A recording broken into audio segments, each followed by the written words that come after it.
Hello everyone, welcome to commerce concepts by Harsh. तो आज के इस वीडियो में हम मार्केटिंग मैनेजमेंट की एक टर्मिनोलॉजी एसटीपी के बारे में जानेंगे। तो चलिए शुरू करते हैं। तो सबसे पहले एसटीपी का फुल फॉर्म जान लेते हैं। तो S stands for segmentation, T for targeting and P for positioning. In terms को हम आगे की स्लाइड्स में अच्छे से समझेंगे। तो चलिए आगे बढ़ते हैं। सबसे पहला, market segmentation. It is the first step in the process of product promotion, the division of a broad market into small segments comprising who think on the same lines and show inclination towards similar products and brand is called market segmentation। दरअसल जो STP terminology है ये product promotion का part है। Product promotion में तीन parts होते हैं, सेगमेंटेशन, टारगेटिंग और पोजिशनिंग, जिसमें सेगमेंटेशन के अंदर हम एक ब्रॉड मार्केट को स्मॉल सेगमेंट्स या फील्ड में डिवाइड कर देते हैं।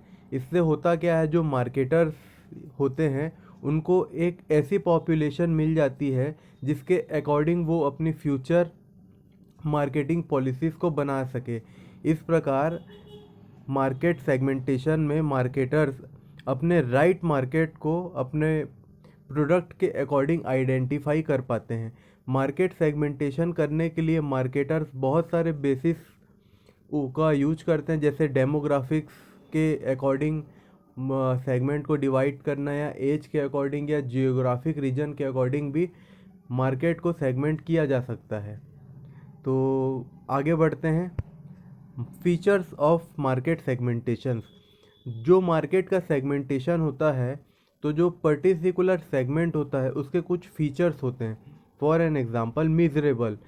जो सेगमेंट मार्केटर सिलेक्ट किया है वो मीजरेबल हो, मतलब उस सेगमेंट में जो पॉपुलेशन है उन्हें मॉनेटरी टर्म पे मेजर किया जा सके। Second, substantial. सब्सटेंशियल का मतलब ये है कि जो मार्केट का सेगमेंटेड फील्ड है उससे इनफ प्रॉफिट जनरेट हो और एडिक्वेट डाटा वहाँ से मिल सके। Third, accessible. जो मार्केट सेगमेंट है उस तक आसानी से पहुँचा जा सके। Fourth, actionable. जो सेगमेंटेड मार्केट है उसके लिए कोई पर्टिकुलर एक्शन किया जा सके उस फील्ड में, यानी वो एक्शनेबल हो। ऐसा कोई फील्ड ना हो जिस पर कोई एक्शन या पॉलिसी को इम्प्लीमेंट ना किया जा सके। अब आते हैं टारगेटिंग में। Targeting is a strategy that breaks a large market into smaller segments to concentrate on a specific group of customer within the pre segmented audience. जब कोई मार्केटर एक मार्केट को सेगमेंट कर लेता है उसके बाद उस सेगमेंटेड एरिया के लोगों को मार्केटर टारगेट करता है। टारगेट करने का अकॉर्डिंग उनकी चॉइस के अकॉर्डिंग अपने प्रोडक्ट को डेवलप करता है, प्राइस को उनकी इनकम के अकॉर्डिंग बैलेंस करके सेट करता है, और एडवर्टाइजमेंट के माध्यम से उन सेगमेंट ऑडियंस तक पहुंचने की कोशिश करता है। तो इस प्रकार का टारगेटिंग में कस्टमर ओरिएंटेड अप्रोच को अपनाकर मार्केटर अपनी पॉलिसीज़ को डेवलप करता है। अब कुछ टारगेटिंग की स्ट्रेटेजीज होती है। For an example, undifferentiated marketing. इस प्रकार के मार्केटिंग अप्रोच में जो मार्केटर होता है वो सेगमेंटेड मार्केट में किसी भी प्रकार का भेदभाव नहीं करता, सभी के लिए एक सी पॉलिसी इम्प्लीमेंट करता है।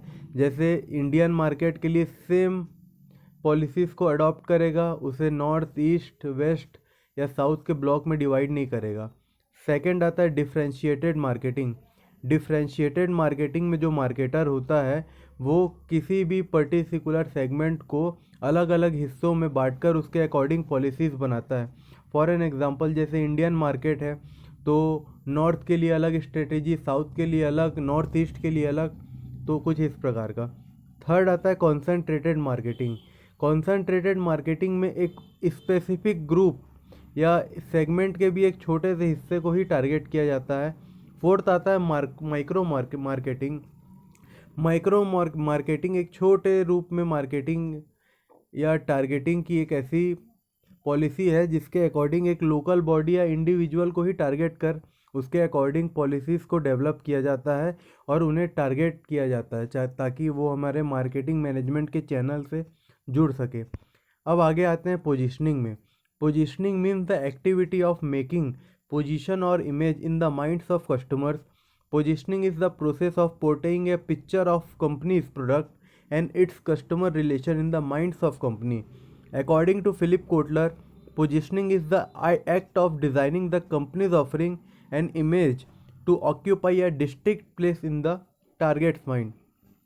तो मार्केटर जब सबसे पहले सेगमेंट कर लेता है, उसके बाद टारगेट कर लेता है। अब आती है बात पोजीशनिंग की।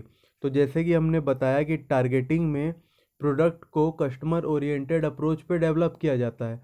अब पोजीशनिंग में किया जाता है जो कस्टमर के माइंड में है वहाँ तक प्रोडक्ट को डिलीवर करने का काम किया जाता है ताकि लोगों के मन में या उस प्रोडक्ट के बारे में जानकारी हो, लोग उससे अट्रैक्ट हो और उनके दिमाग में एक प्रोडक्ट की छाप बन जाए और वो उसे ख़रीदने के लिए आतुर रहें। तो कुछ पोजीशनिंग की स्ट्रेटजीज़ है जिसको एग्जांपल के थ्रू मैंने आपको समझाने की कोशिश करूँगा। फर्स्ट आता है एट्रीब्यूट पोजीशनिंग। इस प्रकार की जो पोजीशनिंग होता है उसमें कंपनीज अपनी किसी विशेषता को बताकर कस्टमर को अट्रैक्ट करती है। जैसे एग्जांपल रेमंड सिंस 1925। इसमें रेमंड अपनी इस्टेब्लिशमेंट ईयर के साथ अपने आप को डिनोट कर रही है ताकि कस्टमर ये समझे कि कंपनी बहुत पुरानी है और कंपनी की गुडविल अच्छी है और उसका प्रोडक्ट अच्छा है। Second, benefit positioning. इस प्रकार का जो पोजीशनिंग मार्केटिंग कंपनीज करती है उसमें वे अपने से जुड़ने से होने वाले फ़ायदों को बताती है। For example Maruti service station, मतलब आप मारुति की गाड़ी खरीदेंगे तो आपको सर्विस बहुत अच्छी मिलेगी, सर्विस स्टेशन है Maruti. Third, application positioning. Example cafe coffee day, a lot can happen over a coffee. तो इस प्रकार की जो एप्लीकेशन पोजीशनिंग होती है उसमें कंपनी अपने प्रोडक्ट के साथ होने वाले कुछ घटनाओं को भी बता देती है। जैसे कैफ़े कॉफ़ी डे में एक कॉफ़ी के साथ आप मीटिंग भी कर सकते हैं, सेमिनार भी कर सकते हैं, मतलब किसी भी प्रकार की बैठक व्यवस्था कर सकते हैं। इस प्रकार उन्होंने कहा है Kaifi coffee day, a lot can happen over a coffee. Fourth आता है यूज़र पोजीशनिंग। इसके बाद इस प्रकार की जो पोजीशनिंग स्ट्रेटजीज़ है उसमें कंपनी एक यूज या यूज़र को डिनोट करती है। जैसे जॉनसन एंड जॉनसन जो कंपनी है पाउडर्स वगैरह बनाती है बच्चों के लिए, Johnson and Johnson for babies, मतलब उनका जो प्रोडक्ट है वो बेबीज़ के लिए है। फिफ्थ आता है कॉम्पिटिटर पोजीशनिंग। इस प्रकार की पोजीशनिंग में कोई भी कॉम्पिटिटर के लिए उसके अकॉर्डिंग उससे कॉम्पिटिटिव एनवायरनमेंट में फ़ाइट करने के लिए पोजीशनिंग स्ट्रेटजीज़ बनाई जाती है। जैसे Thums Up against Pepsi, Pepsi की जगह थम्स अप यूज़ कर सकते हैं। सिक्स आता है value positioning. Example McDonald burger at the rate 25 only. इस प्रकार के पोजीशनिंग में कंपनीज अपने प्रोडक्ट की वैल्यू को बताती है कि इतने कम रेट में हमारे प्रोडक्ट प्राप्त करें या इससे आपको ये फ़ायदा होगा। फॉर एन एग्जांपल मैकडोनल्ड 25 में बर्गर प्रोवाइड करा रहा है तो अपना पोजीशनिंग स्ट्रेटजीज में ये सेंटेंस यूज़ कर सकता है, McDonald burger at the rate 25 only. तो आशा करता हूँ आपको मार्केटिंग टर्मिनोलॉजी का STP प्रोसेस अच्छे से समझ आ गया होगा। धन्यवाद।